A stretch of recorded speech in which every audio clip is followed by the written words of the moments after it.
বিএনপির চেয়ারম্যান তারেক রহমানের কন্যা জাইমা রহমানের একটি ভিডিওকে কেন্দ্র করে সামাজিক যোগাযোগ মাধ্যমে চলছে ব্যাপক আলোচনা ও সমালোচনা।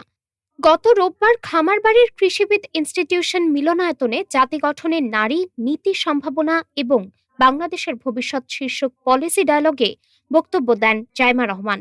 ভিডিওতে তার বাংলা বলার ধরন নিয়ে কেউ করছেন হাসাহাসি, কেউ আবার বলছেন তার বক্তব্য নাকি রোবোটিক। কারো কাছে মনে হয়েছে তিনি যেন কোনো লিখিত দরখাস্ত পড়ে শোনাচ্ছেন। কিন্তু এই সমালোচনার ভিড়ে একটি গুরুত্বপূর্ণ প্রশ্ন উঠে আসে, আমরা কি বাস্তবতাকে বিবেচনায় নিচ্ছি? জাইমা রহমান দীর্ঘ প্রায় ২ দশক দেশের বাইরে লন্ডনে বেড়ে উঠেছেন। তার পড়াশোনা, বন্ধু বান্ধব, কর্মপরিবেশ সবকিছুই ইংরেজি ভাষী সমাজে গড়ে উঠেছে। এমন বাস্তবতায় হঠাৎ করে নিখুঁত সাবলীল বাংলায় কথা বলা যে সহজ নয়, সেটাই স্বাভাবিক। পরিবারের বাইরে তার বাংলা চর্চার সুযোগ ছিল সীমিত, তবুও তিনি চেষ্টা করেছেন, নিজের অনুভূতি মাতৃভাষায় প্রকাশ করতে চাইছেন। এটাই তো সাহসের পরিচয়। ভাষা আটকে যাওয়া, উচ্চারণে বিদেশি টান না থাকা এগুলো অস্বাভাবিক কিছু নয়, বরং লন্ডনে বড় হওয়া একজন তরুণী যদি বাংলাদেশের মঞ্চে দাঁড়িয়ে বাংলায় কথা বলার চেষ্টা করেন, সেটাই একটি ইতিবাচক বার্তা।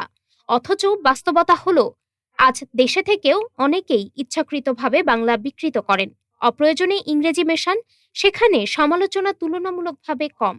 প্রশ্ন থেকেই যায়, ভাষার চেষ্টাকে উৎসাহ দেওয়ার বদলে আমরা কেন তাকে ট্রলের হাতিয়ার বানাচ্ছি? ডেস্ক রিপোর্ট, বাংলাদেশ সময়।